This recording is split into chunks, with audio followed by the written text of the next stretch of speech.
వరల్డ్లో ఒక బుక్ ఉంది, ద మోస్ట్ సోల్డ్ బుక్. ఇప్పటిదాకా 5 బిలియన్ కాపీస్ సోల్డ్ అయ్యాయి. ఇప్పటిదాకా దాన్ని 3000+ లాంగ్వేజెస్లో ట్రాన్స్లేట్ చేశారు. ఆ బుక్ ఏంటో తెలుసా? అదే బైబిల్. కానీ ఎందుకు బైబిల్ మాత్రమే సెంచరీస్ పాస్ అయ్యి కూడా అన్షేకబుల్గా ఉంది? దాంతో స్టార్ట్ అయిన ఎన్నో బుక్స్ ఈరోజు హిస్టరీలో కలిసిపోయాయి. కానీ అది మాత్రమే హిస్టరీని క్రియేట్ చేసింది. ఈరోజు మనం బైబిల్ యొక్క ఆరిజిన్ని, దాని యొక్క డీప్ హిడెన్ మీనింగ్ని తెలుసుకుందాం. అలానే ఇంకా చాలా మైండ్ బ్లోయింగ్ ఫ్యాక్ట్స్ని ఎక్స్ప్లోర్ చేద్దాం.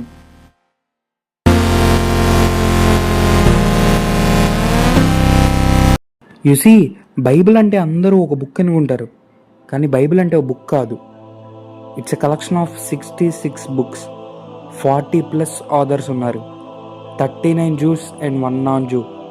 Over a time span of 1500 ఇయర్స్లో రాశారు. ఆథర్స్ బ్యాక్గ్రౌండ్ కూడా టోటలీ డిఫరెంట్. రాసిన వాళ్ళలో షెపర్డ్స్ ఉన్నారు, ఫిషర్మెన్ ఉన్నారు, కింగ్స్ ఉన్నారు, ప్రాఫిట్స్ ఉన్నారు, స్కాలర్స్ ఉన్నారు, డాక్టర్స్ ఉన్నారు, అన్ఎడ్యుకేటెడ్ కూడా ఉన్నారు. డిఫరెంట్ కాంటినెంట్స్లో రాశారు. యూసీ, ఇన్ని సెంచరీస్ గ్యాప్తో రాసినా కానీ బైబిల్ మొత్తం carries one unified message, that is God's relationship with human and his redemption plan. అసలు బైబిల్ యొక్క ఆరిజిన్ ఏంటి? బైబిల్ అనే వర్డ్కి అర్థం ఏంటి? బైబిల్ అనే వర్డ్ గ్రీక్ భాష అయిన బిబిలా అనే వర్డ్ నుంచి వచ్చింది. దాని అర్థం కలెక్షన్ ఆఫ్ బుక్స్. బైబిల్లో బేసికల్గా 2 హాఫ్స్ ఉంటాయి, old testament and new testament. Old testament మొత్తాన్ని హీబ్రూ లాంగ్వేజ్లో రాశారు. అయితే బైబిల్ స్కాలర్స్ ఓల్డ్ టెస్ట్మెంట్ని కొన్ని సబ్ పార్ట్స్గా డివైడ్ చేశారు. దాంట్లో లా, తోరా అంటారు హీబ్రూలో. అంటే ఈ సెట్ ఆఫ్ బుక్స్లో హీబ్రూ లా గురించి, బైబిల్ లాస్ గురించి ఉంటుంది. ఆ తర్వాత హిస్టరీ, జోషువా నుండి ఎస్తేర్ వరకు హిస్టరీ బుక్స్ ఉంటాయి, బైబిల్లో జరిగిన హిస్టరీ గురించి ఉంటుంది. ఆ తర్వాత పోయిటరీ బుక్స్ ఉంటాయి. జాబ్ నుండి సాంగ్స్ ఆఫ్ సొలొమోన్ వరకు పోయిటరీని గురించి చెప్తాయి. అలానే లాస్ట్లో ప్రాఫిట్స్, ఐజియా నుండి మలాకి వరకు ప్రాఫిట్స్ అంటారు. ఈ అన్ని సబ్ పార్ట్స్ కలిపితే ఓల్డ్ టెస్ట్మెంట్ అయింది. ఆ తర్వాత న్యూ టెస్ట్మెంట్ గ్రీక్లో రాశారు. దాంట్లో కూడా బైబిల్ స్కాలర్స్ కొన్ని సబ్ పార్ట్స్ని తయారు చేశారు. ఫస్ట్ది గాస్పల్స్ జీసస్ యొక్క life and death and resurrection గురించి చెప్తాయి. ఆ తర్వాత యాక్ట్స్ ఆఫ్ అపోస్టల్స్, చర్చ్ ఎలా బిల్డ్ అయింది, ఫస్ట్ జనరేషన్ చర్చ్ ఎలా ఎస్టాబ్లిష్ అయిందనే దాని గురించి ఉంటుంది. ఆ తర్వాత లెటర్స్, పౌల్ రాసిన లెటర్స్ ఉంటాయి. మరియు లాస్ట్లో ఫ్యూచర్ గురించి ప్రెడిక్ట్ చేసే రెవల్యూషన్ బుక్. ఇది మొత్తాన్ని కలిపితే బైబిల్ అవుతుంది. ఫస్ట్లో బైబిల్ని సెంచరీస్ వరకు ఈ టెక్స్ట్ని హ్యాండ్ రిటన్గా కాపీ చేస్తూ వాడేవాళ్ళు. ఎంత ఎక్స్ట్రీమ్ యాక్యురసీతో వాడారంటే జూయిష్ స్క్రిబర్స్ బైబిల్ని హ్యాండ్ రిటన్గా రాసేటప్పుడు ఒక్క లెటర్ తప్పు వచ్చినా కానీ మొత్తాన్ని చింపేసి మళ్ళీ స్టార్ట్ చేసేవాళ్ళు. ఈరోజు మన చేతిలో ఉన్న బైబిల్ 4th century ADకి రికగ్నైజ్ చేయబడింది. ఇది బైబిల్ యొక్క origin. Next, how Bible is different from any other history book అనేది మనం తెలుసుకుందాం. ఎందుకు బైబిల్ స్పెషల్? ఎందుకంటే అది డివైన్ ఆరిజిన్ని క్లెయిమ్ చేస్తుంది. 2 Timothy chapter 3:16లో all scripture is God breathed అని ఉంటుంది. తెలుగులో దాని అర్థం ఏంటంటే సమస్త గ్రంథమును దేవుని ఆత్మ ప్రేరణతో రాయబడినది. It's claims a divine origin. అందులో ప్రాఫెసీ ఉంటుంది. 100 of predictions సెంచరీ ముందు రాయబడినవి. అది birth and death and resurrection of Jesus క్రైస్ట్ని యాక్యురేట్గా చెప్పాయి. అది సర్వైవ్ అయింది చాలా అటాక్స్ నుంచి. బైబిల్ని డిస్ట్రాయ్ చేద్దామని ఎన్నో కింగ్స్, గవర్నమెంట్స్ మరియు ఎంపైర్స్ కూడా డిస్ట్రాయ్ చేయాలని ఎంతో ట్రై చేశారు. కానీ బైబిల్ ఇంకా వరల్డ్లో మోస్ట్ ప్రింటెడ్, మోస్ట్ రెడ్ మరియు మోస్ట్ స్టడీడ్ బుక్గా నిలిచిపోయింది. అది లైఫ్స్ చేంజ్ చేస్తుంది.